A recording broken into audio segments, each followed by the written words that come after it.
बिस्मिल्लाहिर्रहमानिर्रहीम। अच्छा जी, क्लास हमने चैप्टर नंबर 7 स्टार्ट किया हुआ है। Chapter number forecasting.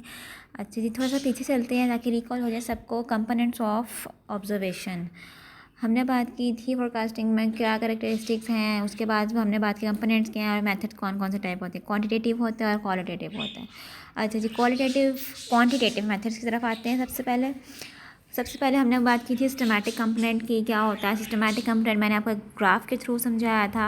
अगेन मैं आपको उसका एक रिकॉल दे देती हूँ फटाफट से।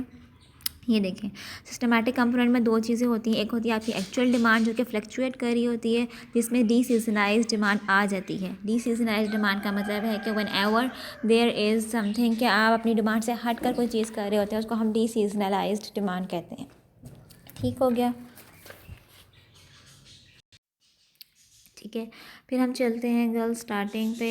अच्छा जी, सबसे पहले हम बात करते हैं जी सिस्टमैटिक कंपोनेंट की। There are 3 components in systematic component, जिसको हम कहते हैं लेवल के बाद आता है ट्रेंड के बाद आता है सीजनैलिटी, जिसके अंदर हमेशा हमारे पास रैंडम कंपोनेंट मौजूद होता है। रैंडम कंपोनेंट का मतलब ये है कि आप जो एक्चुअल डिमांड फोरकास्ट कर रहे हैं उसमें कोई रैंडम कंपोनेंट या रैंडम एस्पेक्ट अकर हो गया है। It can be your seasonal, it can be your strikes, it can be any reason जिसकी वजह से आपकी डिमांड इंक्रीज़ या डिक्रीज़ होगी है, वो रैंडम कंपोनेंट में आपका आता है। And lastly forecast error, difference between the forecast and the actual demand, उसको हम फोरकास्ट एरर यानी कि अनसर्टेनिटी भी कहते हैं, जिसकी वजह से आपकी जो फोरकास्टिंग डिमांड है वो कम या ज़्यादा हो जाती है। फिर हमने बात की थी बेसिक अप्रोचेज़ की, वो हमने 5 पॉइंट्स डिस्कस कर लिए थे पिछले प्रीवियस लेक्चर्स में। उसको दोबारा रिकॉल करने की मेरा ख्याल है ज़रूरत नहीं है। फिर आगे चलते हैं टाइम सीरीज़ फोरकास्टिंग मेथड। अब चलते हैं गर्ल्स, देयर आर 3 टाइप्स, यानी कि हम सिस्टमैटिक कंपोनेंट को 3 तरीके से कैलकुलेट कर सकते हैं। नंबर 1 इज़ मल्टीप्लिकेटिव, देन आता है एडिटिव एंड आता है मिक्स्ड कंपोनेंट। मल्टीप्लिकेटिव का मतलब यह है कि सिस्टमैटिक में आपका फॉर्मूला गिवन है, आप लेवल जो है अभी उसको मल्टीप्लाई करते हैं ट्रेंड से, उसको मल्टीप्लाई करते हैं सीजनल फैक्टर से। जो हम न्यूमेरिकल करेंगे गर्ल्स टाइम सीरीज़ फोरकास्टिंग का, उसमें हम देर आर 2 स्टेप्स। सबसे पहले तो हमने बात कर अपनी डिमांड को डी सीजनलाइज करना है, उसके बाद रिग्रेशन को रन करना है। एंड सेकेंड क्या कंपोनेंट है उसका, हमने उसको सीजनल फैक्टर से एस्टिमेट करना है। और थर्ड स्टेप है अगर आपका, आपने उसको किस तरह से रिग्रेशन लाइन में उसको रन आउट कर रहे हैं। 3 स्टेप्स हैं आपके रिग्रेशन को रन करने के। सबसे पहले हमारे पास है सिस्टमैटिक मेथड। यहाँ से आपके न्यूमेरिकल स्टार्ट हो रहा है। सिस्टमैटिक कंपोनेंट मैंने बता दिया लेवल प्लस ट्रेंड। हम जो भी मेथड यूज़ करेंगे वो हम मिक्स्ड मेथड यूज़ करेंगे, ठीक है। ये आप लोगों ने याद रखना है ना, हम मल्टीप्लिकेटिव नहीं कर रहे, हम एडिटिव नहीं कर रहे हैं, we are using mixed method, component method to calculate forecasting time series analysis, ठीक।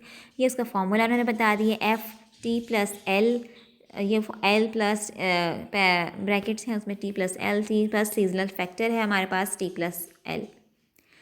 अब जहाँ पे सारी चीज़ें बातें बता दी गई हैं, आप लोगों ने चीज़ें याद रखनी है फॉर्मूलाज में इन चीज़ों का क्या मतलब है। एल का मतलब है गर्ल्स एस्टिमेट ऑफ लेवल हमारा टी है, T is equal to D.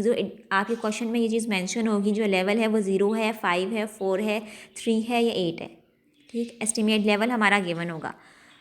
T है एस्टिमेट ऑफ ट्रेंड पॉजिटिव है, नेगेटिव है, ये भी हमारे क्वेश्चन में गिवन हो जाएगा।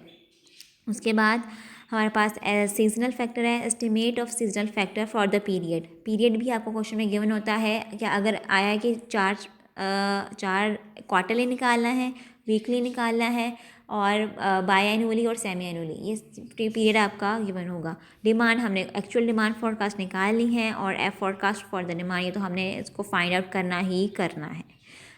Estimate of level, trend, seasonal factor, forecast demand, ये सब आपने फाइंड आउट करना है। चलते हैं गर्ल्स अब एग्जाम्पल की तरफ।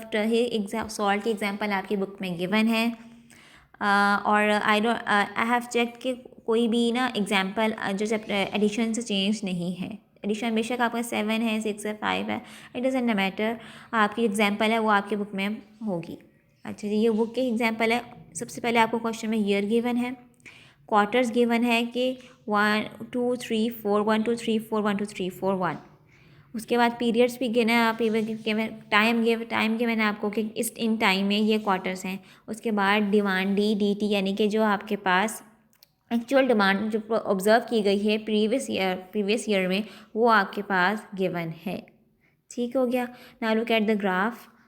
हॉरिजॉन्टल एक्सिस में आपके पास पीरियड है यानी कि हम टाइम कहते हैं, और जो आपके पास वर्टिकल एक्सिस में डिमांड गिवन है जो कि आपके पास डिमांड हुई बताई गई है कि इन ईयर्स में ये डिमांड हमारे प्रोडक्ट की जो कि सॉल्ट है उसकी ये रही है।